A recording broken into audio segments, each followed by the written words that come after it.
Oui, salut tout le monde. Aujourd'hui, chapitre 9, donc avant-dernier chapitre de la session.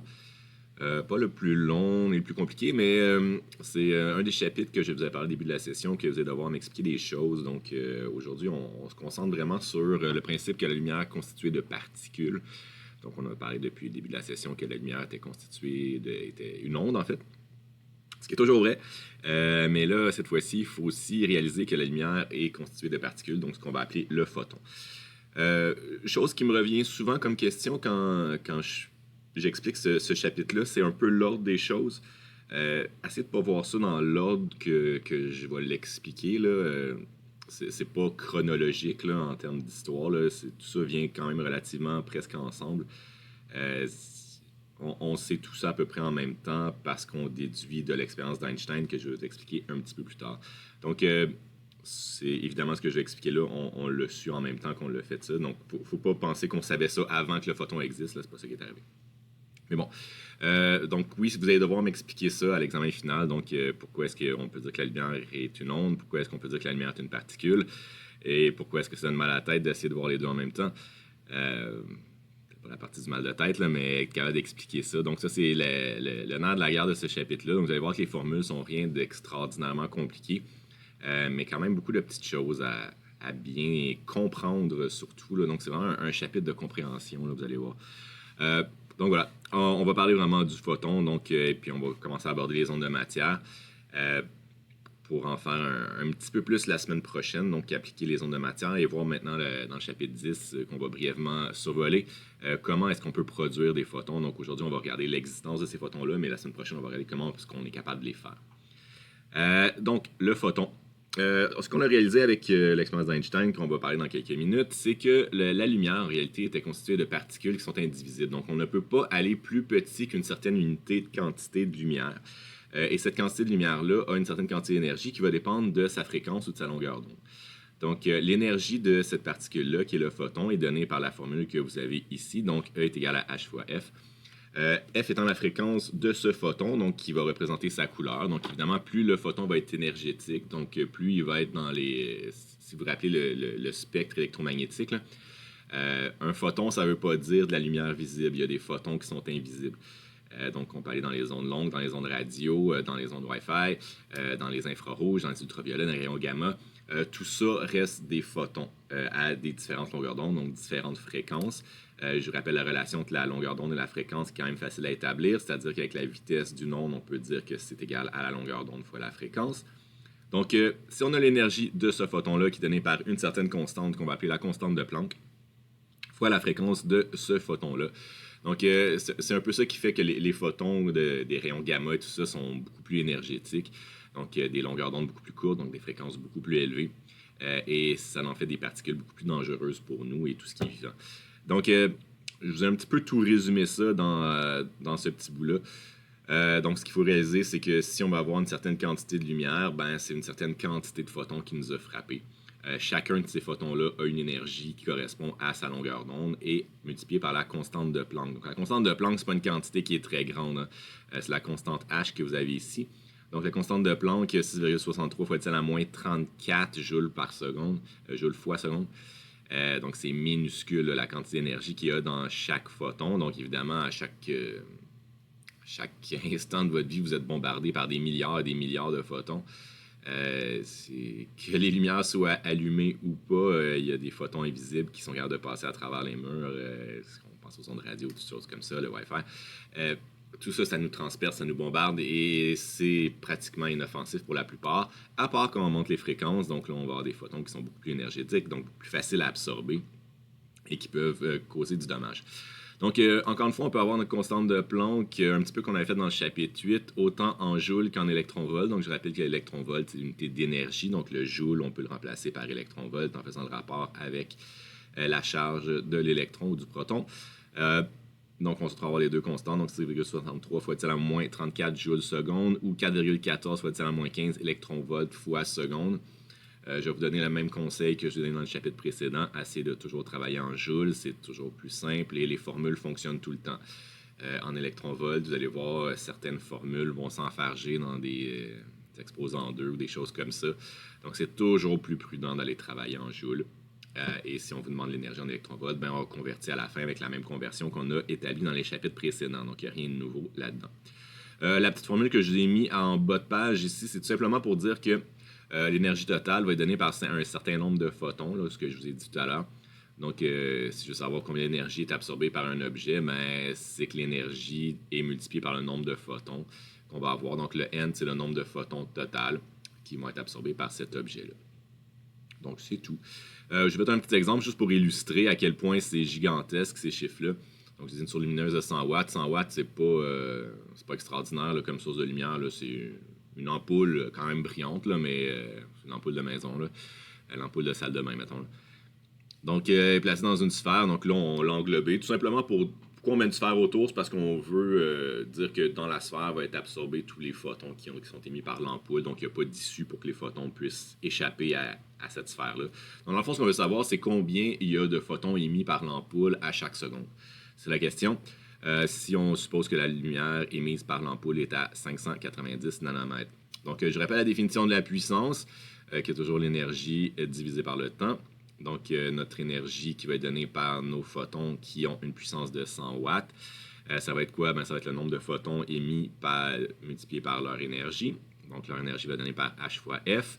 Ou si je remplace ma fréquence par le rapport avec C sur lambda, ben, que j'ai HC sur lambda. Et moi, ce que je veux, c'est le nombre de photons par seconde. Donc, je dois isoler N sur delta T, ce que j'ai fait ici. Donc, je suis arrivé à P lambda sur HC. Donc, 297 fois 10 à la 20 photons à chaque seconde pour une ampoule de 100 watts. Donc, c'est des chiffres qui sont astronomiques. Et ça, c'est une ampoule de 100 watts. Vous imaginez qu'avec un soleil qui fait des puissances dans les milliards de milliards, c'est pas mal plus de photons qui sont émis que ça à chaque seconde. Donc, juste pour illustrer la quantité de photons qui est absolument astronomique. Voilà. Rayonnement du corps noir. Quand même intéressant, le rayonnement du corps noir. C'est quelque chose qu'on connaît déjà, mais qu'on a plus ou moins mis de chiffres là-dessus. Ce qu'on va faire à l'instant. Il y a deux choses qui se passent quand on réchauffe un objet. Donc, pourquoi on dit rayonnement du corps noir? C'est simplement pour dire que le corps émet pas de lumière naturellement. Donc, pour qu'il devienne lumineux, ben, on le réchauffe. Pensez à vos vieux ronds de poêle, là. Un vieux rond de poêle, si tu le mets à température pièce, ben, il y a une espèce de noir brun. Là, il n'est pas très lumineux. À mesure que tu augmentes la température, ben, il va commencer à prendre une petite teinte rougeâtre, orangée. Puis à mesure qu'il va chauffer, ben, il va se rapprocher du orange et du jaune. Puis il va en général stagner à peu près. Là. Si on voit le rond de poêle qui est très jaune, là, on commence à s'inquiéter. Là, on sait que c'est pas mal chaud. La couleur change en fonction de la température et le nombre de photons émis va changer aussi en fonction de la température. Donc, un objet qui va être réchauffé va avoir une température qui va avoir tendance à se rapprocher du bleu. Vous avez peut-être déjà entendu parler des lunettes infrarouges, donc des lunettes qui sont adaptées souvent à la chasse ou à certains jeux de tir à la première personne. Donc, c'est des lumières qui vont être capables de voir des objets qui sont plus chauds que d'autres. Donc, c'est quand même pratique si justement on chasse, mais on veut regarder autour de nous puis voir qu'est-ce qui est vivant, qu'est-ce qui est animal. Ben, ces animaux-là sont beaucoup plus chauds que les arbres, donc ils vont dégager des rayonnements qui ne seront pas dans les mêmes longueurs d'onde. Donc, nous-mêmes, à cause de la température de notre corps, qui est autour de 37 degrés Celsius, ben, on émet une lumière qui est invisible, donc qui est dans le spectre de l'invisible, donc dans le spectre de l'infrarouge, mais qui est visible avec des lunettes qui sont capables de détecter l'infrarouge. Nos yeux ne sont pas capables, mais certaines lunettes sont capables. À mesure qu'on réchauffe un corps, ben justement, comme je disais, on va embarquer dans le spectre visible. Donc, on va commencer par le rouge, puis on va décaler vers le bleu à mesure qu'on va augmenter la température. Pensez au métal fondu que vous voyez, donc ça a une couleur orangée. C'est à cause de la température qu'il y a là. À mesure qu'il se refroidit, ben, il devient de plus en plus rouge jusqu'à temps qu'il devienne la couleur métallique. Donc, il n'émet plus de lumière. Donc là, il émet encore, mais dans le spectre invisible. Donc, c'est les deux trucs qu'on va faire ici. Donc, premièrement, la quantité de photons émis, donc l'intensité lumineuse, qu'on va calculer en termes d'intensité, donc en watts par mètre carré, qui va être donnée par sigma fois T à la 4. Donc, la température, il faut faire attention qu'elle soit bien en Kelvin. On ne peut pas avoir de négatif là-dedans. Donc, l'intensité lumineuse va tomber à 0 au zéro absolu. Et ensuite, à mesure qu'on va augmenter la température, ben, on va émettre de plus en plus de photons. Et c'est vraiment c'est exponentiel. Là, c'est à la 4, là, T à la 4. Donc, ça augmente très rapidement là, la quantité de photons qui est émis. Donc, si on double la température, on est x2, x2, x2, x2, donc 16 fois plus élevé. Ça va vite. Là. Donc, la constante de Stephen-Boltzmann, je vous la donne ici. Donc, 5,670 x 10 à la moins 8 watts par mètre carré par Kelvin à la 4. Donc, vous avez ça sur votre feuille de formule, pas besoin de mémoriser, mais il faut se rappeler que l'intensité va vraiment dépendre de la température que va avoir l'objet qu'on chauffe. Maintenant, pour la longueur d'onde. Donc, la longueur d'onde, elle, va diminuer. Donc, les longueurs d'onde les plus élevées que nous, on est capable de voir, c'est autour de 700 nanomètres. Donc, ça, c'est du rouge. Puis, les plus petites qu'on est capable de voir, c'est autour de 400 nanomètres. Donc, si on parle plus de bleu ou de violet. Je vous encourage à essayer de vous rappeler la longueur d'onde du laser qu'on avait au laboratoire pour essayer de vous situer si on est dans le rouge ou dans le bleu. Parce que des fois, c'est ça qui est difficile. On a de la misère à mémoriser quel qui est de chaque côté. Le laser qu'on avait utilisé, je pense que tout le monde se rappelle qu'il était rouge. Et puis, je vous avais écrit la longueur d'onde. Vous l'avez pitonné quelques fois. Donc, j'imagine que vous vous rappelez que c'était autour de 632 nanomètres. Donc, ouais, donc on est dans 600 quelques, c'est rouge. Quand on est dans 400 quelques, c'est bleu. Donc, vous avez une relation comme ça qui dit que la longueur d'onde est inversement proportionnelle à la température. Donc, vous avez un produit entre la longueur d'onde max. Donc, ça va être le pic d'émission. Donc, vraiment la couleur qu'on va être capable de percevoir, fois son température, en Kelvin, encore une fois, qui va donner cette constante-là. Donc, si on fait des petits graphiques comme ça ressemble à ça. Donc là, on a fait différentes températures pour le même objet qu'on a chauffé à différentes températures. Donc, on a les longueurs d'onde qu'on voit qu'il y a le spectre visible qui est là. Donc, pour embarquer dans le rouge, il faut qu'on soit quand même chaud. Là. On est rendu à peu près à 4000 Kelvin. Là. C'est rendu pas mal chaud pour être à peu près dans le rouge. Après ça, pour tomber dans la limite du jaune, on est rendu à 5000 Kelvin, puis 6000 Kelvin si on veut tomber dans le bleu. Donc, ça prend des températures quand même assez énormes. Donc là, on est plus dans l'ordre du soleil ici. Là. C'est quand même chaud, là. Donc, puis vous voyez aussi la courbe à quel point elle augmente. Donc, plus on est chaud, plus on a de photons d'émis. Puis ce qui est troublant un peu de ça, c'est que si on dépassait, donc on se rendrait à, je sais pas, 8-9 000 Kelvin, ben là, on retomberait à des objets qui seraient invisibles pour notre œil, mais qui seraient extrêmement chauds. Là. Donc là, c'est quand même rare dans notre quotidien qu'on va avoir des objets aussi chauds que ça et invisibles, mais c'est possible. Donc, il n'y a pas vraiment de limite de température. Donc, on pourrait continuer à monter là, et retomber dans le spectre invisible, donc avoir des objets ultra chauds, mais qui n'émettent pas de lumière par leur température. Là. Ouch. C'est un petit exemple avec le Soleil. Donc, la longueur d'onde émise par le Soleil avec un maximum d'intensité est de 0,50 micromètres. Calculer la température en surface du Soleil, l'intensité du rayonnement en surface du Soleil et la puissance de radiation émise. Donc là, je vous donne la longueur d'onde qui est émise du Soleil. Donc, on a dans le fond le pic d'intensité est à quel endroit. Donc, cette quantité-là va nous permettre d'appliquer notre longueur d'onde max. Donc, c'est celle-là qu'on vient de donner, là, le lambda max. Donc, ça va nous permettre de calculer ce qu'est la température du Soleil. Donc, c'est ce qu'on va faire. Donc, je l'ai tout simplement isolé dans la formule, la température. Donc, je suis à 5,8 x 10 à la 3 Kelvin. Donc, on est près de 6000 Kelvin pour la surface du Soleil, ce qui est extrêmement chaud. Son intensité, ben, une fois qu'on a la température, ben, c'est relativement facile. Je vais prendre notre équation avec Stephen Boltzmann. On arrive à 6,4 x 10 à la 7 watts par mètre carré. Puis ensuite, sa puissance de radiation, ben, je vous donne le rayon du Soleil. Donc, on a une sphère. Il faut toujours garder en tête que l'intensité part de la surface de cette sphère-là. Donc, l'intensité est donnée par la puissance de la source divisée par la surface. C'est toujours la même chose. Donc, l'intensité, c'est des watts par mètre carré. Donc, des watts, c'est la puissance. Des mètres carrés, c'est toujours la surface d'une sphère. On suppose que la source est isotrope, donc elle émet dans toutes les directions de façon équivalente. C'est ce qu'on a fait depuis le début de la session. Ça n'a pas changé. Qu'on parle de son ou de lumière, ça reste la même chose. Donc, puissance de la source divisée par 4 pierres carrées. Le rayon du Soleil, je vous l'ai écrit ici. Vous avez ça en début de manuel. Si jamais vous avez besoin à l'examen, inquiétez-vous pas, je vais vous la donner.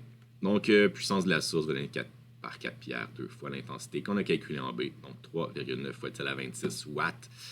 Ce qui est pas mal autour de ce qu'on avait donné. Donc, on est capable de voir la puissance du Soleil juste en le regardant, avec sa longueur d'onde. Donc, juste avec la couleur de la lumière qui nous approche, on est capable de voir la température d'une étoile.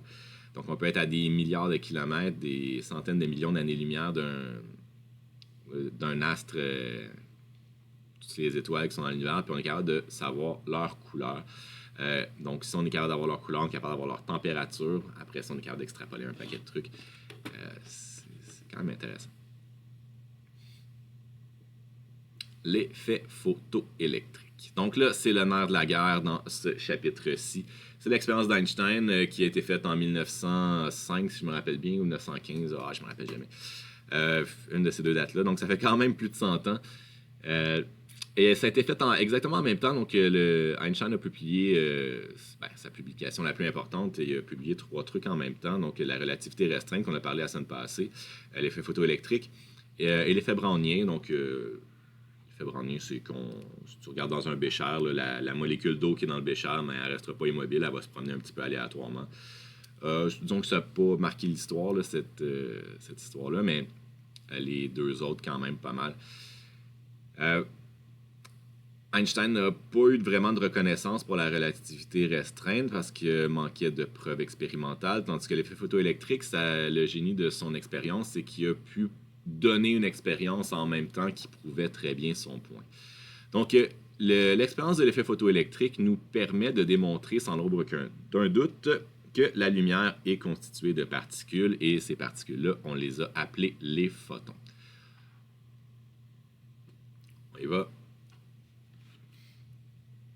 On a une cloche de verre ici.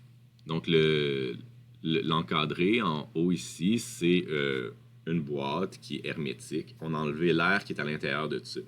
Pourquoi on a enlevé l'air? C'est parce qu'on ne veut pas d'interaction avec les particules d'air qui sont là-dedans, les électrons qui constituent le truc d'air. Tout ce qu'on veut, c'est qu'on éclaire une cible, donc une feuille métallique, en général d'or ici.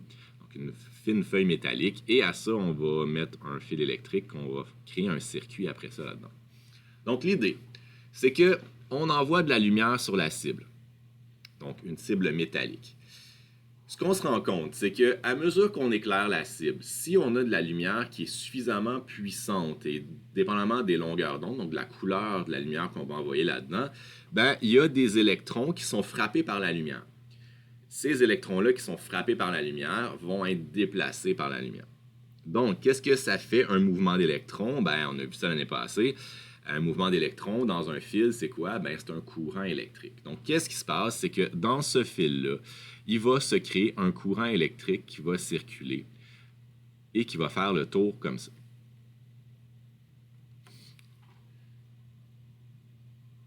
On est capable d'évaluer c'est quoi le courant. Donc, ici, on a un ampère-mètre qui se trouve ici. Cet ampère-mètre-là va être capable de nous trouver quel est le courant qui circule dans mon circuit. Ultimement, ce courant-là ne m'intéresse pas. Mais ce qui est important de savoir, c'est qu'il y a un courant qui apparaît. Ça ne sera jamais un courant très élevé. Là, on s'entend qu'on envoie de la lumière sur un objet métallique, puis on récupère les électrons qui sont chassés de ça. On n'aura jamais des courants suffisamment importants pour alimenter des objets, là. Mais on a quand même un courant qui est produit et qui est calculable. Donc, ça, c'est la première partie. La lumière est capable d'extraire les électrons de notre cible. Bon, il faut garder en tête que la lumière doit être suffisamment énergétique pour extraire ces électrons-là. Donc là, on va parler d'énergie de libération. Ça veut dire quoi? Ça veut dire que si on veut libérer un objet d'une emprise, il faut lui donner suffisamment d'énergie pour qu'il soit extrait de cette emprise-là. Nous, on vit sur la Terre. Si je veux lancer mon crayon dans les airs et j'espère qu'il ne retombe pas, donc qu'il soit libéré de la planète, il faut que je lance suffisamment vite dans les airs. Ça se calcule, c'est à peu près 11 km par seconde qu'il faut que je lance. On s'entend que ce n'est pas possible, là, ce que je dis là, mais on pourrait inventer une machine capable de projeter des objets à 11 km par seconde vers les airs et ces objets-là ne retomberaient pas sur Terre. Donc, ils resteraient en orbite. Leur vitesse limite tombe à 0 quand ils sont à l'infini. C'est ça le calcul qu'on fait. Et puis, on pourrait avoir la vitesse de libération. Donc ça, c'est l'énergie cinétique que j'aurais besoin de donner à mon objet pour qu'il soit à une certaine vitesse rendu dans l'espace. C'est un petit peu le même principe avec les électrons qui vont être sur ma cible de métal. Donc, ma cible de métal qui est ici. Donc, ça ici. Cette cible-là a des électrons qui sont en orbite autour. Donc, c'est des molécules d'or et qui ont plein d'électrons autour de ça. Ces électrons-là vont être frappés par la lumière. Mais il y a une force d'attraction électromagnétique entre ces deux objets-là, donc une force d'attraction électrique, je devrais dire même, donc entre les charges positives du noyau et les électrons. Donc, si on veut être capable d'extraire un électron de là, il faut donner suffisamment d'énergie pour qu'il soit capable de libérer ça. Donc, qu'est-ce qu'on se rend compte? C'est que les limites d'énergie ne sont pas en termes d'intensité de lumière. On se rend compte que les limites d'énergie qu'on a de besoin sont plutôt en termes de longueur d'onde. Donc, les longueurs d'onde ont besoin d'avoir une certaine longueur d'onde maximale, sinon au-delà de là, donc la lumière qui serait trop rouge, il n'y a pas assez d'énergie qui est transférée aux électrons. Première limite, premier constat. Mais bon, le but de la machine, ultimement, c'est de quoi? C'est de mesurer l'énergie qui va être donnée à ces électrons-là. Donc, comment on va mesurer l'énergie de ces électrons-là? Ça va être à l'aide du voltmètre qui va être situé ici. Donc, ce qu'on va faire, c'est qu'on va se servir d'un delta V variable. Donc là, c'est une source de tension variable, comme on a vu au laboratoire l'année passée. Donc, quelque chose qu'on va donner une petite roulette, qu'on peut changer le voltage. Donc, on peut mettre 5, 12, 15 volts. L'idée, c'est qu'après ça, on va mettre la machine à l'envers. Donc, on veut que ces sources-là n'aident pas le courant électrique. On veut que cette source-là nuise au courant électrique. Donc, l'idée, c'est de trouver quel voltage va être capable de faire retomber mon ampère-mètre ici à 0. Si je suis capable de faire retomber mon ampère-mètre à 0, ben je sais que le voltage que j'ai appliqué, je devrais dire la différence de potentiel que j'ai appliquée à mes électrons a été suffisante pour les arrêter. Donc, il y avait une certaine quantité d'énergie et mon voltage a réussi à les arrêter. Donc, les deux s'annulent.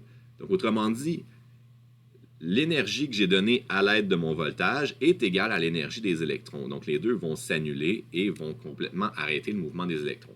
De cette façon-là, avec le delta V variable, je suis capable de déterminer c'est quoi l'énergie des électrons que j'ai mis en circulation. Et c'est là que c'est intéressant, cette machine-là, c'est que j'ai besoin de savoir c'est quoi l'énergie de mes électrons pour pouvoir poursuivre mon expérience. Donc, en faisant ça, il y a deux expériences qu'on a faites. Donc, la première chose qu'on a faite, c'est qu'on a modifié la quantité de lumière qu'on a mis. Donc, au lieu d'avoir, disons, une lampe de poche, on a mis 6. Ben, on s'attendait à quoi? Ben, si tu mets 6 fois plus de lumière, ben, tu vas avoir 6 fois plus d'électrons qui sont en circulation, ce qui était le cas. Puis après ça, ben, tu t'attends à avoir un potentiel d'arrêt qui va être 6 fois plus élevé parce que tu as 6 fois plus d'énergie en circulation. Et ce n'est pas le cas. Donc là, on se rend compte que notre modèle classique de lumière, qui est une onde qui vient frapper sur notre source, sur notre cible, ça ne fonctionne pas vraiment. On va y revenir. Deuxième expérience qu'on fait, on éclaire notre source. Puis après ça, au lieu de changer la quantité de lumière qu'on a, on va changer la longueur d'onde de la lumière qu'on a.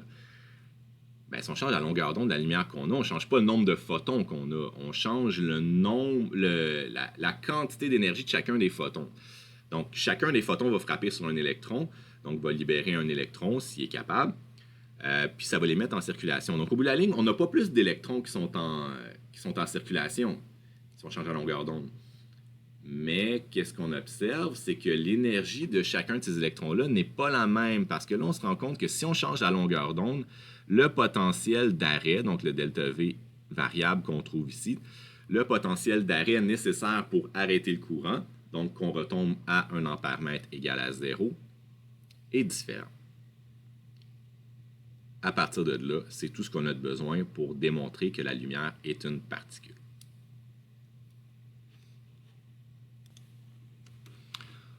OK, donc la chose la plus importante, c'est, premièrement, comprendre à quoi qu'elle sert la machine.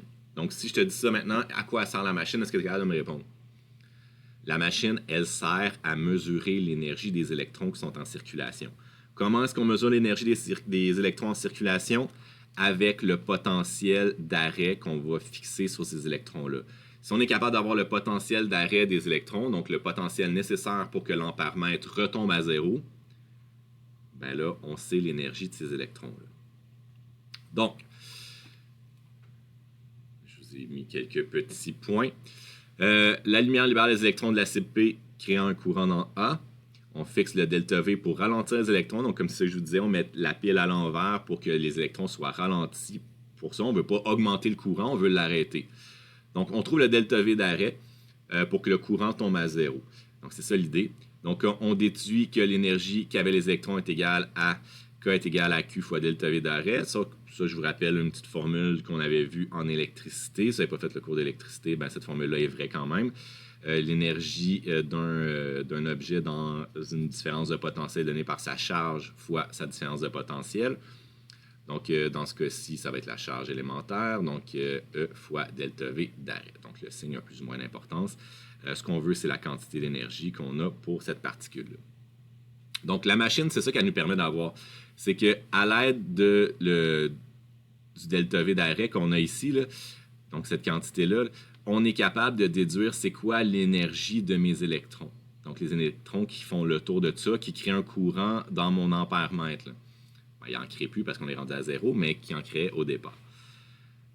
OK. Donc, ça, c'est le but de la machine. Maintenant, qu'est-ce qu'on fait pour démontrer ce qu'on avait à faire? Donc, on varie l'intensité de la lumière. Donc, le delta V d'arrêt, à ce moment-là, reste stable. Donc, il n'y a aucun changement. Quand même qu'on augmente la quantité de lumière qui sont là-dedans ou qu'on la diminue, le delta V d'arrêt reste complètement stable. Donc, ça veut dire quoi? Ça veut dire que l'énergie des électrons qui sont en circulation n'a pas changé. On varie la longueur d'onde de la lumière et maintenant, le delta V d'arrêt change. Juste avec ces deux points-là, votre défi, ça va être maintenant de m'expliquer comment est-ce que ça prouve que la lumière est une onde. Donc, je vous pose une explication. Et puis après ça, ça va être à vous d'être capable de me résumer ça dans l'examen quand ça sera le temps d'y répondre. Donc, écoutez, la meilleure façon pour moi, je trouve, de bien illustrer que ça n'a pas le choix d'être une particule, c'est de faire les deux comparaisons. Mettons qu'on voit la lumière comme une onde ici, ça ne fonctionne pas. Puis si on voit la lumière comme une particule, ça fonctionne. OK, on se met les deux mises en situation. Donc si on regarde la première mise en situation, si on varie l'intensité de la lumière, donc le delta V d'arrêt reste stable. J'aime beaucoup me visualiser sur le bord de la plage. Si tu es sur le bord de la plage, puis il y a des vagues. Donc les vagues, c'est des ondes. Si tu augmentes l'intensité des vagues, c'est-à-dire, c'est quoi l'intensité des vagues? Ben, c'est leur amplitude. Donc, si tu augmentes l'amplitude des vagues, au lieu d'avoir des vagues de 15 cm, tu as des vagues de 2 mètres. Est-ce que tu vas ressentir plus de transfert d'énergie sur toi si la vague est plus haute? Ben oui. Tu vas te faire bousculer par l'arrière beaucoup plus fort si la vague est plus haute. Donc, l'énergie que tu reçois de la vague est grandement augmentée si l'intensité de la vague augmente. C'est exactement le contraire qu'on vient de dire. Le modèle ondulatoire ne fonctionne pas dans notre expérience ici. Si on augmente l'intensité de notre vague, on n'a aucun changement, nous. Mais pourtant, quand je suis sur le bord de la plage puis la vague est vraiment une onde, ben à ce moment-là, je suis vraiment bousculé plus. Donc, j'ai plus d'énergie cinétique qui est transférée à moi. Fait que ça ne fonctionne pas. Je fais le contraire. Je suppose que la lumière est une particule. Donc, au lieu de dire que c'est une onde qui va être plus intense, il faut vraiment le voir comme des petites boules de billard qui vont frapper sur les électrons, qui vont se mettre en circulation. Ben, si chacune des boules que je lance sur les électrons a plus d'énergie, ben, ça donne plus d'énergie aux électrons. Mais l'énergie des boules que je lance, c'est donné par quoi? Est-ce que c'est donné par son intensité? Non. La seule chose qui donne l'énergie des électrons, c'est quoi? Des photons, je veux dire. Donc, les boules que je vais lancer, c'est les photons. Ça va être la fréquence ou la longueur d'onde des photons que je vais lancer. Donc, les boules que je lance sur mes électrons ont plus ou moins d'énergie selon les longueurs d'onde. Mais si je change l'intensité, chacune de ces boules-là a autant d'énergie. Il y en a plus en circulation. Il y a plus de boules que je lance s'il y a plus d'intensité. Donc, c'est le nombre ici qui va changer. C'est le N. Donc, il va y avoir plus d'électrons en circulation. Mais chacun des électrons va avoir la même énergie. Il n'y en a pas plus d'énergie par électron. Et pourquoi est-ce que ça ne change rien pour moi s'il y a plus d'électrons en termes de mouvement? Ben, c'est parce que j'ai un delta V qui va arrêter mes trucs. Delta V, c'est un champ, là. C'est un champ électrique. Ben, c'est créé par un champ électrique. Euh, je donne tout le temps le même exemple un peu idiot, là. Imagine que tu vas faire du ski, là, puis tu as oublié comment freiner en bas de la piste. Ben, tu vas, je sais pas, 30 km/h rendu à bout de la piste, tu continues tout droit, tu s'en vas jusqu'au fond du parking, puis après ça, ben, tu montes un petit peu la bosse que les souffleuses ont faite au bout du parking, tu montes de 3 mètres, puis là, ben, tu finis par arrêter. Ben, si t'es tout seul à faire ça, tu montes de 3 mètres, mais mettons que t'es 15 à avoir oublié comment skier en même temps, qu'est-ce qui va se passer rendu au bout du parking? Est-ce que vous allez monter de 15 mètres parce que vous êtes 15? Non. L'énergie d'arrêt nécessaire, donc la hauteur nécessaire en énergie potentielle gravitationnelle, reste la même. Vous allez tous monter à peu près à 3 mètres parce que vous avez toute une énergie cinétique proportionnelle à votre masse. Et ça se compense par l'énergie potentielle gravitationnelle. Donc, vous allez tous monter à peu près à la même hauteur. Peu importe combien vous êtes, ça ne change rien pour la planète qui va tout vous attirer par en bas en même temps. C'est la même chose pour un champ gravitationnel que pour un champ électrique, donc le delta V, va tout ralentir les électrons, quand même qu'il y en a un ou qu'il y en a 100 millions, il va faire la même force sur chacun d'eux, il va tout leur faire perdre la même énergie. Donc quand même qu'il y en a plus, lui il s'en rend pas compte, ce qu'il calcule, lui, c'est la quantité d'énergie dans chacun des électrons en circulation. Pas le nombre d'électrons, ça, on s'en fout ici. Deuxième test qu'on fait. On varie la longueur d'onde de la lumière. Puis là, on se rend compte que le delta V d'arrêt change. On retourne dans ma situation sur le bord de la plage. Sur le bord de la plage, si je change la longueur d'onde la longueur d'onde de mes vagues, qu'est-ce que je change en réalité? Ben, c'est la distance entre les vagues. Donc, si j'ai 2 mètres entre les vagues ou j'ai 4 mètres entre les vagues, est-ce que l'énergie que chacune des vagues me donne devrait changer quelque chose? Ben, pas vraiment. Si j'ai une vague d'1 mètre, quand même qu'il y en a une à tous les 2 mètres, ben, à chaque fois que la vague me frappe, ben, je vais sentir l'énergie qui me frappe. Puis si elle est à 4 mètres, ben, je vais sentir la même quantité d'énergie, mais un petit peu plus tard. Mais la quantité d'énergie qui m'est transférée est toujours la même. C'est pas ça qu'on observe. On observe que si on change la longueur d'onde de la lumière, l'énergie cinétique des électrons n'est pas les mêmes. Parce que le delta V d'arrêt change. OK? Mais si on remet ça en termes de particules qu'on lance sur les électrons, est-ce que ça fonctionne? Ben oui. Si on change la longueur d'onde de la lumière, qu'est-ce qu'on change? Ben on change l'énergie de chacun des petits photons qui va venir frapper les électrons. Donc, si on change l'énergie de chacun des petits photons, ils vont donner plus ou moins d'énergie à mes électrons. Ces électrons-là, s'ils ont plus d'énergie, mais le potentiel d'arrêt, je vais devoir le changer. S'ils ont moins d'énergie, le potentiel d'arrêt aussi, je vais devoir le changer. Et l'énergie de chacun de ces photons-là est donnée par quoi? Ben, la formule qu'on a donnée en début de chapitre. Donc, E est égal à HF. Donc, la longueur d'onde ou la fréquence, c'est directement relié. Si on change un ou l'autre, ben, on va avoir une énergie des photons qui va être différente et on va avoir une énergie des électrons qui est différente. Donc, c'est ça qu'il faut réaliser de l'expérience d'effet photoélectrique, c'est que si on regarde la lumière comme étant une onde dans cette situation-là, ça ne fonctionne pas du tout. Tout était absolument incohérent, qui est même à la limite à l'opposé de ce qui se passe. Par contre, si on considère la lumière comme une particule, ben, ça fonctionne super bien. Donc, ce qu'il faut garder en tête, c'est que dans ce cas-ci, la lumière se comporte comme une particule. Dans d'autres circonstances, la lumière va se comporter comme une onde. Ça dépend qu'est-ce qu'on regarde, ça dépend à quel point on regarde microscopiquement, ça dépend à quel point on regarde gros. Et c'est ça ce qu'on appelle la dualité de la lumière. La lumière est à la fois une onde et une particule, et c'est pas évident dans notre tête de mettre les deux en même temps. Qu'est-ce qui peut être une onde et une particule en même temps? Je vous dirais pas trop vous casser la tête avec ça parce que ça donne des bons mal de tête, mais au bout de la ligne, il faut être capable de démontrer que la lumière est une onde et démontrer que la lumière est une particule. Donc, on a plein d'expériences qui nous permettent de démontrer que la lumière est une onde, et celle-ci et quelques autres qu'on va parler à l'instant vont nous assurer que la lumière est constituée de particules. Donc, si tu avais à me dire que la lumière était une onde, de quoi tu pourrais me parler? Ben, tu pourrais me parler de l'expérience de Young, tu pourrais me parler de la diffraction, tu pourrais me parler de plein de trucs comme ça. Le mot-clé pour une onde, là, c'est interférence. Si tu as des phénomènes d'interférence, tu n'as pas le choix d'avoir des ondes. Et comme on voit dans l'expérience de Young, ben, on voit des ondes de maxima, des ondes de minima. Donc, si on voit des ondes de minima, c'est assurément que la lumière s'est annulée. C'est-à-dire que deux ondes sont additionnées et ont interféré ensemble pour faire l'interférence destructive. Ça peut arriver seulement dans les phénomènes ondulatoires. Tu as d'autres expériences comme l'effet photoélectrique qui démontrent sans l'ombre d'un doute que la lumière est constituée de particules aussi. Il faut être capable de démontrer les deux parce que les deux existent. C'est rarement les deux en même temps qu'on va pouvoir observer.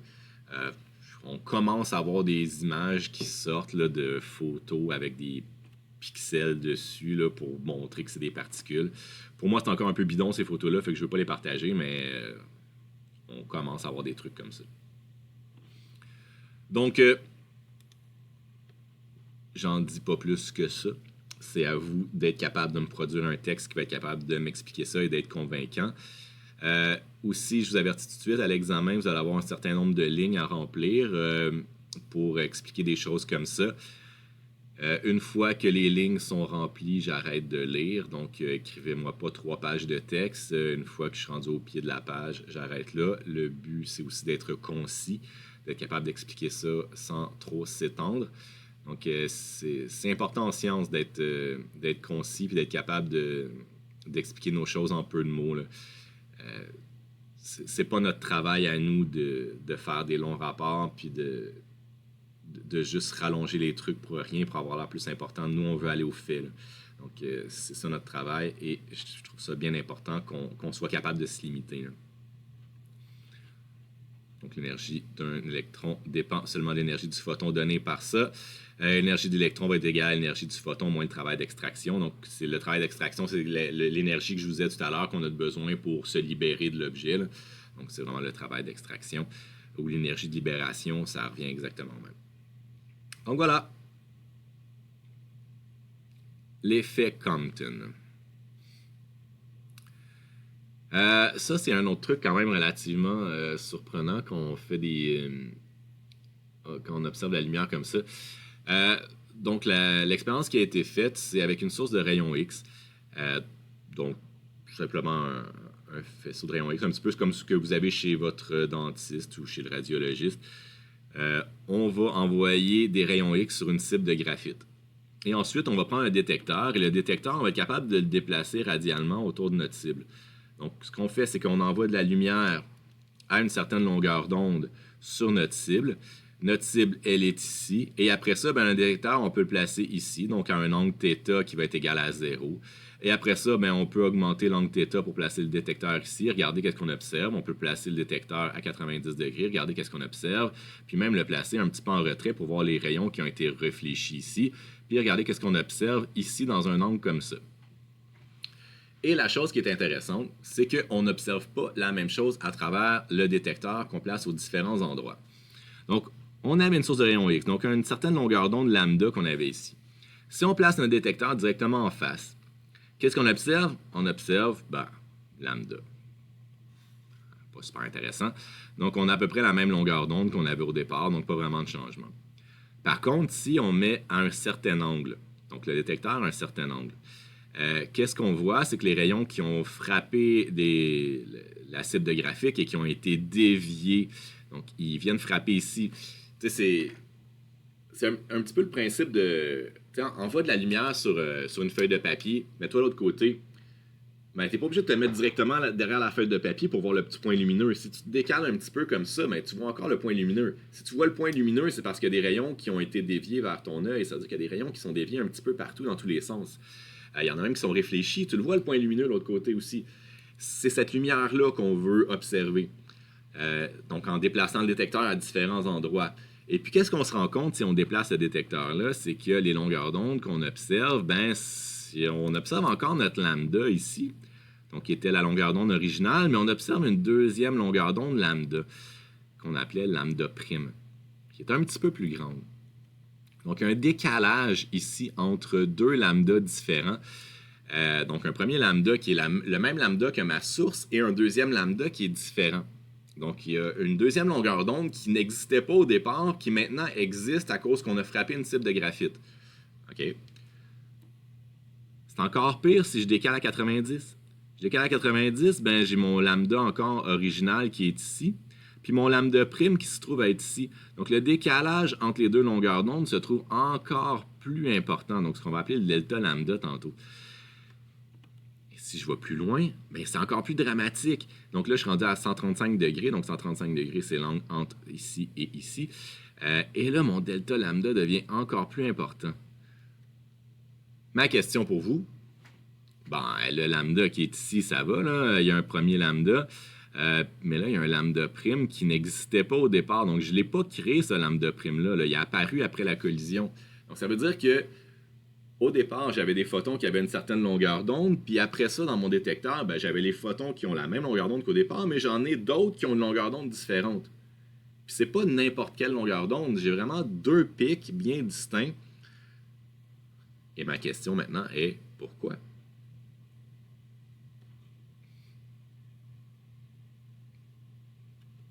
Ben, la réponse se trouve dans les collisions. C'est un petit peu comme pour les effets photoélectriques qu'on a dit tout à l'heure. On a un photon d'une longueur d'onde lambda qui arrive à la vitesse de la lumière. Il va venir frapper un objet et après ça, ben, il va être dévié. Donc ici, nous, ce qu'on observe, donc notre détecteur qui est ici, il est là. Donc nous, ce qu'on observe, c'est les photons. Donc le photon ici va s'en venir avec une certaine longueur d'onde à la vitesse de la lumière, encore une fois. Donc c'est ça un petit peu qui est différent du classique. Hein? C'est que les objets qu'on frappe, au départ, à la vitesse de la lumière, puis après ça, ben, on frappe un objet, puis après ça, ben, on va encore à la vitesse de la lumière. C'est pas le cas quand on joue au billard. Hein? Quand on joue au billard, on frappe avec la balle blanche, on frappe sur une boule, puis après ça, les deux boules La boule blanche a forcément ralenti parce qu'elle a donné un petit peu d'énergie à la boule noire, disons, qu'on vient de frapper. Dans notre cas, le photon ne peut pas ralentir. Il va toujours à la vitesse de la lumière. Donc, qu'est-ce qui va changer? Ben, là, il vient de frapper un électron. Dans mon exemple ici, ben, l'électron est parti par là. Donc, l'électron a gagné une certaine quantité de mouvement, donc une certaine quantité d'énergie cinétique aussi. Ben, s'il y a une certaine quantité d'énergie dans mon photon au départ, puis on a donné une certaine quantité d'énergie à mon électron qui est ici, ben l'énergie qu'il y a dans mon photon qui est ici, elle n'a pas le choix d'être plus basse parce qu'on ne peut pas créer de l'énergie. Donc, on va avoir que l'énergie qu'on avait à la fin avec mon photon qui a été dévié et mon électron qui a été dévié doit être égale, la somme des deux, à l'énergie du photon qui était au départ. La seule façon de faire baisser l'énergie du photon, ce n'est pas en faisant baisser sa vitesse, parce que sa vitesse est toujours à la vitesse de la lumière, mais c'est bien sûr en changeant son énergie donnée par hc sur lambda. Donc, on va changer sa longueur d'onde pour pouvoir changer son énergie. Donc, autrement dit, une longueur d'onde plus élevée, si on voit que l'énergie est inversement proportionnelle à la longueur d'onde, si on augmente la longueur d'onde, ça veut dire en réalité qu'on a eu une perte d'énergie due à la collision avec l'électron. Donc, l'électron a gobé une partie de l'énergie, tandis que le photon, lui, ben, il en a perdu parce qu'il l'a donné à l'électron. Comme il a perdu de l'énergie, ben, ils vont quand même à la même vitesse, c'est-à-dire à la vitesse de la lumière, ce photon-là. Mais comme il a perdu de l'énergie, ben, sa longueur d'onde elle va augmenter ou sa fréquence va diminuer. Mais c'est là qu'on va observer notre perte d'énergie. OK? Mais pourquoi je vois encore lambda? Puis là, la réponse qui est très mauvaise que je vois quand même relativement souvent, c'est que ben, le lambda, c'est lui qui n'a pas été dévié. Complètement faux. Lui qui n'a pas été dévié, c'est lui. Là, on a mis notre détecteur ici. Donc là, on observe seulement des photons qui sont déviés. Là. Donc pourquoi on observe quand même le lambda? Ben, la réponse est simple. On ne frappe pas juste des électrons. Hein. Si on frappe un objet qui est extrêmement massif, comparativement à un électron, bien sûr, donc dans les atomes, ben, on a deux parties à nos atomes. Hein. On a le noyau, on a les électrons en périphérie. Les électrons sont 2000 fois plus légers que le noyau le plus léger. Donc après ça, c'est toujours des centaines de milliers de fois plus lourd le noyau que l'électron. Donc à ce moment-là, est-ce qu'on est capable de déplacer notre notre noyau à l'aide du photon? Pas vraiment. C'est un petit peu la différence au billard entre frapper la balle sur une autre balle ou frapper sur une bande. Si on frappe sur la bande, ben, la table ne se déplace pas, donc elle redonne une énorme partie de son énergie à la balle blanche, dépendamment de la qualité des bandes, etc. Mais si les bandes sont bien élastiques, ben, en général, il y a presque toute l'énergie cinétique qui a été donnée à la bande qui est récupérée dans la boule. C'est un peu ça. Si on ne change pas l'énergie de la blanche, ben, on ne change pas l'énergie de notre photon. Donc, c'est ça les deux trucs. Ici, on a collision avec un électron. Et ici, on a collision avec le noyau. Donc, si on se trouve à avoir une longueur d'onde qui est identique à celle qu'on avait au départ, c'est qu'on a collisionné avec le noyau. Le noyau est trop lourd pour se faire déplacer, trop lourd pour gagner de l'énergie. Donc, toute l'énergie du photon incident est donnée dans le photon dévié. Tandis que si on frappe un électron, ben, l'électron va gagner une partie de son énergie, ce qui va faire diminuer l'énergie du photon qui a été dévié. Et à ce moment-là, ce qui va modifier sa longueur d'onde. Ça nous permet aussi de déduire la quantité de mouvement du photon. Donc, gardez en tête que c'est un petit peu absurde de dire ça, là, mais la quantité de mouvement, tu as l'habitude de dire que c'est m fois v. Mais le photon n'a pas de masse, en tout cas pour l'instant. Donc, on peut avoir son énergie en faisant la division avec la vitesse de la lumière et son énergie. C'est tout ce que vous avez à faire. Je n'ai pas grand-chose à vous dire de plus. J'ai fait la démonstration. Donc, c'est une collision élastique entre l'objet qui va être soit le noyau ou l'électron. Ça ne change rien. Donc, on a collision élastique. Donc, l'énergie qu'on avait au départ de notre photon est égale à l'énergie de notre photon qui a été déviée plus l'énergie cinétique de l'électron. L'énergie cinétique de l'électron devient relativiste parce qu'il va aller relativement vite. Donc, voilà, j'ai tout mis ça. J'ai décalé tout ça. Après ça, on a fait conservation de la quantité de mouvement. Donc, ça, il faut le faire en x en y. Donc, j'ai décomposé en x en y pour avoir notre quantité de mouvement en x en y. On met ces trois équations-là en commun. Donc, je vous ai économisé ce petit travail-là. Donc, on met cette équation-là avec ces deux-là en commun. On se retrouve à avoir notre décalage de Compton. Donc, le delta lambda, c'est ce qu'on appelle le décalage de Compton. C'est vraiment ce que j'ai illustré sur le tableau ici. C'est le delta lambda qui est ici, donc la différence entre les deux longueurs d'onde, donc la originale et la modifiée. Donc, on fait la constante de Planck divisée par mc fois 1 moins cos θ, θ étant l'angle qu'on place notre détecteur par rapport à l'angle de pas de déviation. Et m est la masse de l'objet collisionné par le photon en kilogrammes. Donc, c'est là qu'on se rend compte que si on fait une collision avec le noyau, ben, on est minimalement 2000 fois, sinon 100 000 fois plus élevé en termes de masse que l'électron. Le décalage de Compton est imperceptible, tandis que si on frappe avec un objet qui est très petit, donc comme les électrons, ben là, on peut avoir un décalage de Compton qui se calcule comme ça.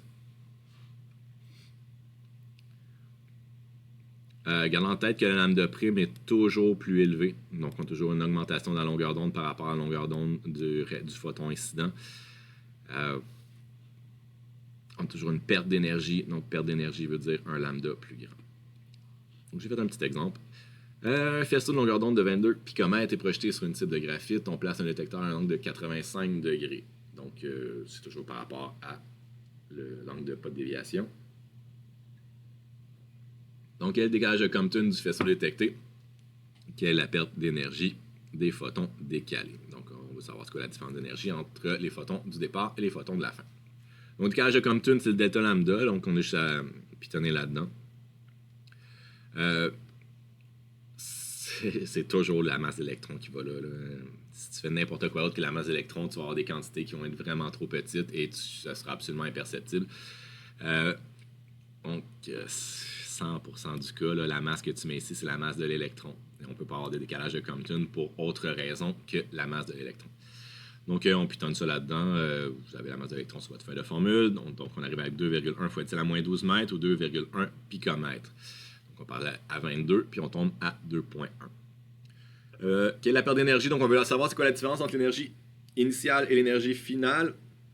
C'est ma perte d'énergie de mon photon qui a été dévié. Donc, HC sur lambda prime divisé par HT sur lambda, c'est mes deux énergies des deux photons, donc le dévié et le pas dévié. Et j'ai remplacé lambda prime par lambda plus delta lambda, ce qu'on avait calculé tantôt. Donc, on aurait pu faire le calcul donc, de 22 picomètres plus 2,1 picomètres. On met tout ça en en mètres. Donc, on arrive avec moins 8,3 fois 10 à la moins 16 joules. Donc, on a une perte de 8,3 fois 10 à la moins 16 joules. Ou en kilo-électron-volt, je l'ai converti à moins 5,2 kilo-électron-volt. Donc, on a une perte de 5,2 kilo-électron-volt. Assurez-vous d'être capable de faire la conversion entre les joules et les électronvolts. Je vous mettrai assurément une question à l'examen pour savoir si vous êtes capable de faire la conversion entre les deux.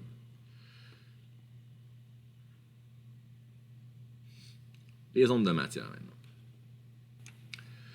Donc oui, les ondes de matière, dans le fond, c'est qu'on s'est rendu compte en faisant certaines expériences que la matière pouvait se comporter comme une onde.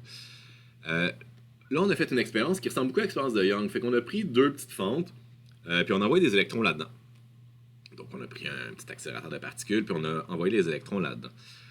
Si on envoie quelques électrons, ben, on voit sur notre écran un patron assez aléatoire. Là. On ne voit pas vraiment quelque chose qui s'établit, donc de zones privilégiées par les électrons. Mais on voit que les électrons sont quand même déviés là, par les fentes. Donc, ils ne continuent pas tout droit. On ne voit pas deux bandes d'électrons selon les fentes. On voit quand même un nuage un petit peu disparate d'électrons. On en voit une grande partie d'autres. On ne voit pas grand-chose encore, mais on voit quand même qu'ici, on dirait qu'il y en a moins, ici, il y en a moins, ici, il y en a moins, puis ici, il y en a moins. On continue d'en envoyer de plus en plus, mais on se rend compte vraiment qu'il y a des ondes qu'il y a plus d'électrons qui sont frappés, donc des ondes qui sont plus blanches, puis des ondes qui en ont moins. Ça ressemble à quoi, ça? Ben, ça ressemble à un patron d'interférence. On s'est rendu compte que la lumière, pas la lumière, mais que la matière pouvait se comporter comme une onde dans certaines situations. On a fait d'autres expériences. Donc, là, ici, on a deux figures quand même assez semblables. Donc, ça, c'est une figure de diffraction.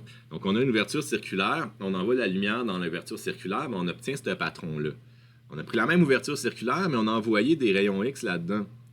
C'est pas des rayons X, c'est là, je l'ai mis ici, des électrons. Donc, on envoie des électrons là-dedans. Qu'est-ce qu'on observe? Ben, regardez comment c'est semblable.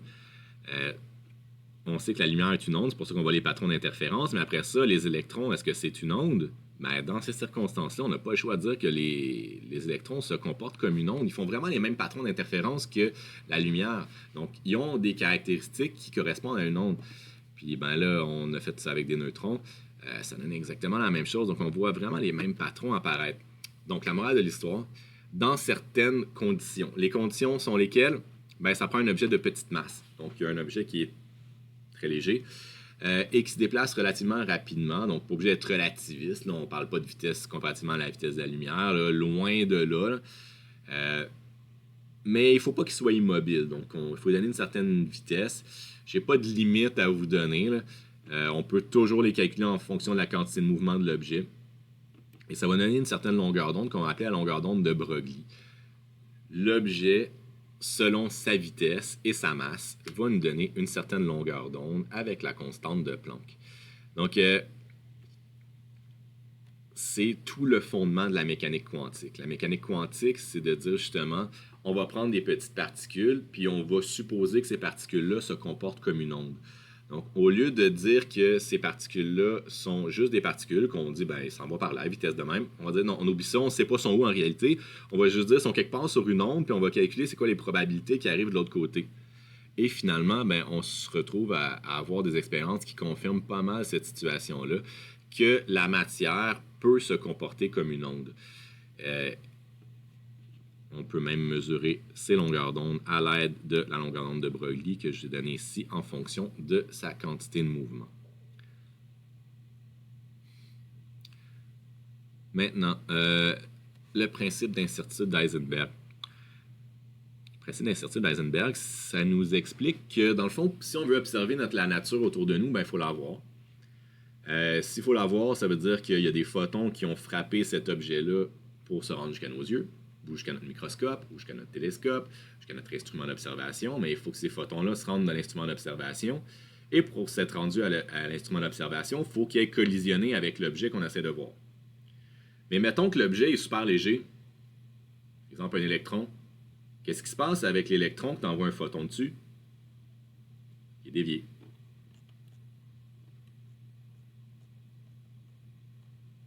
Ça ici, là. Tu envoies un photon sur un électron, l'électron, il s'en va. Donc, il est où ton électron? À quelle vitesse il va ton électron? Je sais pas. C'est incertain. Pourquoi? Parce que juste en l'observant, tu l'as déplacé. Tu as augmenté sa vitesse, ou tu l'as changé, tu l'as dévié. En fait, il n'est plus comme tu l'observes. Est-ce que tu connais avec précision la position et la vitesse de cet objet-là? Mais pas du tout. C'est ça que le principe de certitude d'Eisenberg nous dit, c'est que pour les objets qui sont de très petite masse, connaître avec précision leur position et leur vitesse, c'est absolument impossible.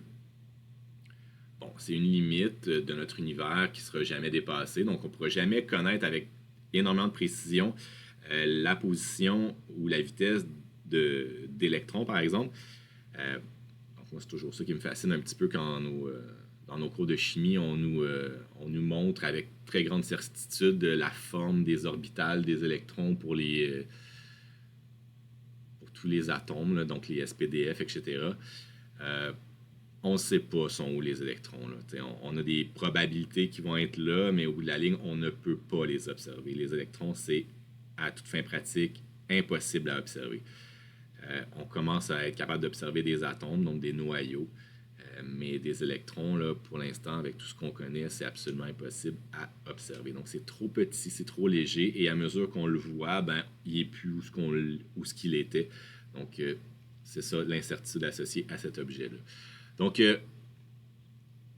nous avons une précision maximale, donc une limite dans nos observations que nous ne pourrons jamais dépasser. Cette limite-là, elle est quand même assez généreuse. Là. Donc, on ne peut pas connaître le produit de la vitesse et de sa position, donc la quantité de mouvement fois sa position, au-delà de h bar sur 2. Ben, h bar sur 2, c'est h bar, premièrement, c'est h divisé par 2pi. Puis je vous rappelle que H, c'est 6,63 fois 10 à la moins 34. Que tu divises par 6 en plus.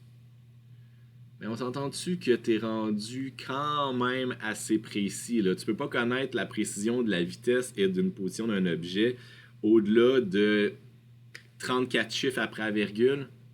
Ça devrait aller. Là. Donc, dans notre vie au quotidien, ça nous affecte zéro. Mais c'est quand même quelque chose qui pourrait venir quand on va continuer à développer nos nanotechnologies et les choses comme ça. Ben, il y a quand même un niveau de précision qu'on ne sera pas capable de dépasser. Donc, on va devoir deviner la position de ces objets-là qui sont extrêmement petits. On ne pourra jamais les connaître avec précision. Donc, ça se calcule, mais c'est toujours des choses extrêmement petites. Là. Dernière chose que je vais faire avec vous aujourd'hui, l'effet tunnel. Moi, c'est quelque chose qui m'avait bien embêté là, quand j'avais commencé à faire mes cours de mécanique quantique. Là. Ce schéma-là, le schéma de gauche, là, le U ici en hauteur, c'est ce qu'on appelle une barrière de potentiel. J'aurais tellement aimé ça qu'on m'explique ça un petit peu en détail. Une barrière de potentiel, c'est un obstacle, tout simplement. Là. Ça va prendre une certaine quantité d'énergie pour traverser cet obstacle-là. Si on a assez d'énergie, ben on a des bonnes chances de traverser l'obstacle. Si on n'a pas assez d'énergie, il y a des bonnes chances qu'on soit absorbé par l'obstacle. Il y a... ça dépend de plusieurs trucs. Hein. Si on pense aux ondes électromagnétiques, à la lumière, ben, il y a beaucoup d'ondes électromagnétiques qui peuvent passer à travers de l'air. Ben, en fait, toutes. Est-ce qu'ils sont toutes capables de passer à travers les murs? Non. La lumière visible n'est pas capable de passer à travers les murs. Par contre, les ondes Wi-Fi, les ondes radio sont capables de passer à travers les murs. Par contre, la lumière visible est capable de passer à travers les fenêtres. Est-ce que les rayons UV sont en général absorbés à travers les fenêtres? Donc, ça dépend de beaucoup de choses. C'est la même chose pour la matière. Donc, la matière, si elle va suffisamment vite et elle est suffisamment de petite masse, ben, on peut supposer qu'elle se comporte comme une onde. Donc, à ce moment-là, l'onde a une certaine probabilité d'être capable de passer à travers cet obstacle-là. L'obstacle qui est ma barrière de potentiel U. Donc, morale de l'histoire, l'effet tunnel, il y a une probabilité que tu es capable de passer à travers un mur. Il faut que tu ailles vite, puis que tu te reprennes souvent. Bon, je l'avais calculé à l'université pour m'amuser. Tu as une chance sur... Comment j'avais calculé ça? J'avais calculé comme une fois par seconde pendant combien de temps ça allait prendre pour pouvoir passer à travers un mur de, disons, j'avais pris un pied là, d'épaisseur, puis en tout cas, je pense que ça me prenait 14 millions d'années pour avoir une chance de passer à travers une fois. Là. Donc ça n'arrivera pas, on s'entend dessus. Là. Mais c'est une probabilité quand même qui n'est pas négligeable pour un objet qui est très léger et qui est très rapide. Donc, c'est possible de passer à travers des objets, ce qu'on appelle l'effet tunnel. Donc, quand la matière se comporte comme une onde, la matière peut devenir, entre guillemets, transparente pour cet objet-là. Ça va arriver selon des probabilités. Ce n'est pas 100% du temps que l'objet va réussir à passer, même s'il est très rapide, même s'il est très léger. Souvent, il va être absorbé par l'obstacle. Mais plus il va être léger, plus il va être rapide, plus l'obstacle est petit, plus il va avoir de probabilité de passer au travers. Donc la mécanique quantique, c'est ça, c'est une science probabiliste. C'est vraiment d'évaluer les chances que l'objet a de traverser cet objet-là. Donc est-ce qu'il y a 90% de chance, 50% de chance, 10% de chance? C'est un calcul qu'on peut faire, qu'on ne fait pas au niveau cégep, mais qu'on fait au niveau universitaire si vous allez étudier un petit peu de mécanique quantique.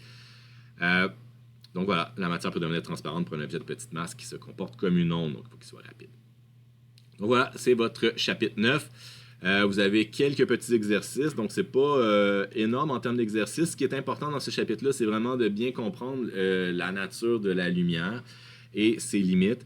Donc, de bien comprendre que la lumière, ce n'est pas seulement une onde. Donc, on dit que c'est une onde depuis bien longtemps, mais maintenant, il faut réaliser que la lumière est aussi une particule. Cette particule-là s'appelle le photon et qu'on a des méthodes quand même différentes pour calculer son énergie. Il faut aussi être capable de démontrer que la lumière est une particule, donc avec l'effet photoélectrique, avec l'effet Compton. Il faut être capable d'expliquer dans l'effet Compton pourquoi est-ce qu'on voit deux pics dans l'effet Compton. Donc, pas juste être capable d'expliquer qu'il y a un pic qui est décalé. Donc, le lambda prime, c'est bon, c'est de l'expliquer que c'est une collision avec l'électron. L'électron a gobé de l'énergie. Mais c'est quoi l'autre lambda? Pourquoi il est là, lui aussi? Donc, on l'a expliqué. C'est important de bien pouvoir l'expliquer. Donc, c'est tous ces petits trucs-là que vous devrez être capable de m'expliquer en mots à l'examen. Donc, c'est des choses que je peux plus ou moins évaluer au point de vue mathématique. Mais je veux savoir si vous êtes capable de m'expliquer dans vos mots. C'est pas obligé d'être les mots, vous n'avez pas besoin de mémoriser quoi que ce soit, mais il faut quand même que ça soit bien expliqué. Et c'est ce que je vais regarder à l'examen final, entre autres, avec tout ce que le reste. Alors là-dessus, je vous souhaite une bonne semaine et on se reparle bientôt.